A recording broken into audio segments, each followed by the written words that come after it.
नमस्कार दोस्तों। आपका मेरे YouTube चैनल हरि का दास पर हार्दिक स्वागत है।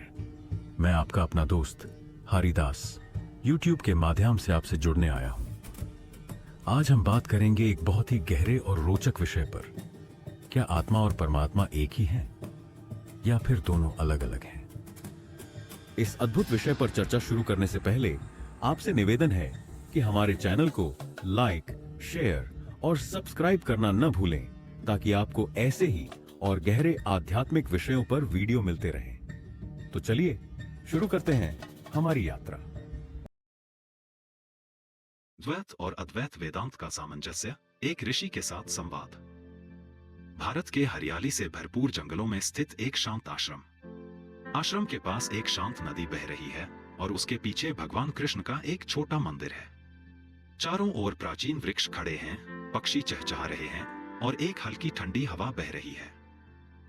ऋषि, एक सम्मानित आध्यात्मिक गुरु, जो पीले वस्त्र धारण किए हुए एक वट वृक्ष के नीचे बैठे हैं। शिष्य, सत्य की खोज करने वाले कुछ युवा और वृद्ध शिष्य, जो ऋषि के सामने ध्यान मग्न होकर बैठे हैं। शिष्य ऋषि के पास आते हैं और द्वैत, दोहरीवाद और अद्वैत, अद्वितीयवाद के बीच के अंतर और उनके सामंजस्य को समझने की प्रार्थना करते हैं।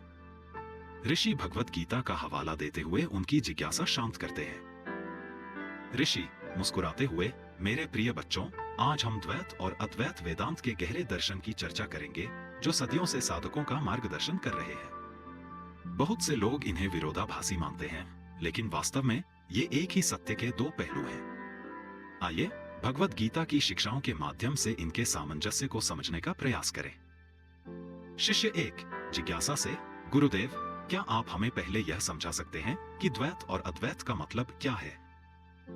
ऋषि, अवश्य।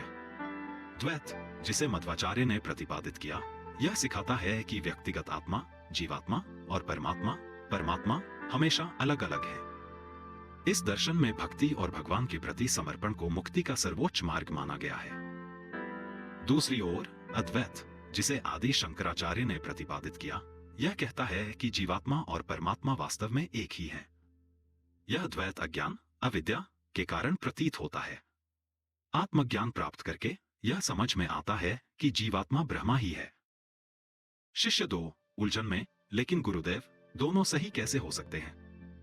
क्या हम भगवान से अलग हैं या भगवान के साथ एक हैं? ऋषि, थोड़ी देर के लिए आंखें बंद करके इसका उत्तर हमें भगवान कृष्ण से पूछना चाहिए।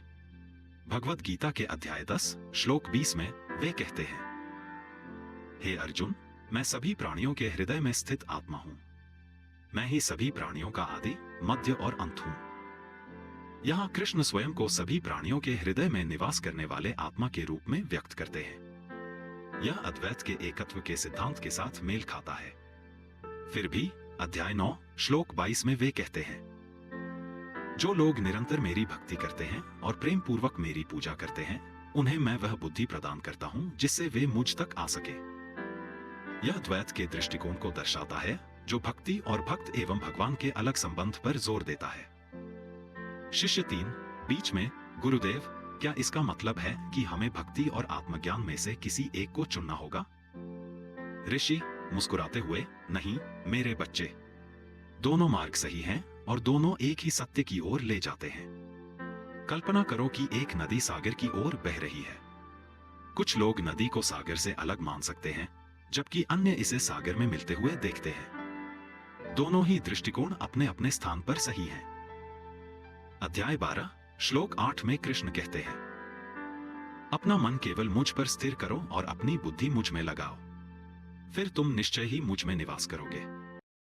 यह श्लोक द्वैत के साथ मेल खाता है, जो व्यक्तिगत भक्ति को प्रोत्साहित करता है। वहीं अध्याय 13, श्लोक 31 में कृष्ण कहते हैं, जब कोई व्यक्ति सभी प्राणियों को एक में स्थित देखता है और सब कुछ उसी से प्रकट हुआ मानता है, तब वह ब्रह्मा के साथ एक हो जाता है। यह अद्वैत की भावना को दर्शाता है, जो सभी अस्तित्व की एकता की ओर संकेत करता है। शिष्य 4, विचारशील, गुरुदेव, क्या यह संभव है कि हमारी समझ समय के साथ विकसित हो और हम द्वैत से अद्वैत की ओर बढ़े? ऋषि, निश्चय ही। कई साधकों के लिए यात्रा भक्ति से शुरू होती है, जिसमें वे भगवान को अलग मानते हैं। यह विनम्रता और प्रेम को विकसित करता है। जैसे जैसे भक्ति गहरी होती है, अज्ञान के पर्दे हटने लगते हैं और अद्वैत का एकत्व स्पष्ट होने लगता। फिर भी सबसे आत्मज्ञानी आत्मा भी भक्ति के माधुर्य में मग्न हो सकती है। भगवद गीता को ही देखो, कृष्ण ने अपनी विराट रूप, विश्व रूप को प्रकट किया, जो भक्ति और भय दोनों को प्रेरित करता है और साथ ही अस्तित्व की एकता का ज्ञान दिया। शिष्य 5 आश्चर्यचकित, गुरुदेव क्या आप यह संक्षेप में बता सकते हैं कि हम इन दोनों मार्गों को कैसे अपना सकते हैं? ऋषि नदी की ओर देखते हुए, इस नदी को देखो। इसकी यात्रा अलगाव के साथ शुरू होती है, जो ट्विस्ट्स और टर्न्स के माध्यम से बहती है, अपनी यात्रा में भक्ति के जल से पोषित होती है। जब यह सागर तक पहुंचती है तो अपनी पहचान खो देती है और विशाल जल में मिल जाती है। इसी तरह द्वैत में तुम भगवान से प्रेम करते हो और उनकी सेवा करते हो। अद्वैत में तुम समझते हो कि तुम और भगवान एक ही हो। दोनों ही अस्तित्व के इस महान नृत्य के चरण हैं। अध्याय 18 श्लोक 66 में कृष्ण की अंतिम शिक्षा दोनों दर्शनों को समाहित करती है। सभी प्रकार के धर्मों को त्याग कर केवल मेरी शरण में आओ, मैं तुम्हें सभी पापों से मुक्त कर दूंगा। भय मत करो।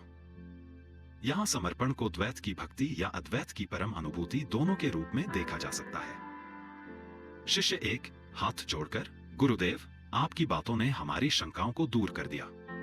द्वैत और अद्वैत विरोधाभासी नहीं बल्कि पूरक हैं। ऋषि मुस्कुराते हुए, याद रखो बच्चों, सत्य एक है, लेकिन ज्ञानी इसे अलग अलग रूपों में व्यक्त करते हैं। अपने मार्ग पर विश्वास, विनम्रता और खुले दिल से चलो। चाहे तुम भगवान के सेवक के रूप में देखो या उनके साथ एक रूप में, तुम मुक्ति के मार्ग पर हो। ऋषि अपनी आंखें बंद कर ध्यान मग्न हो जाते हैं। शिष्य उन्हें प्रणाम करते हैं और उनके हृदय में आभार और समझ की भावना के साथ लौट जाते हैं। मंदिर के पीछे सूर्य अस्त हो रहा है और आश्रम पर एक सुनहरी चमक पड़ रही है।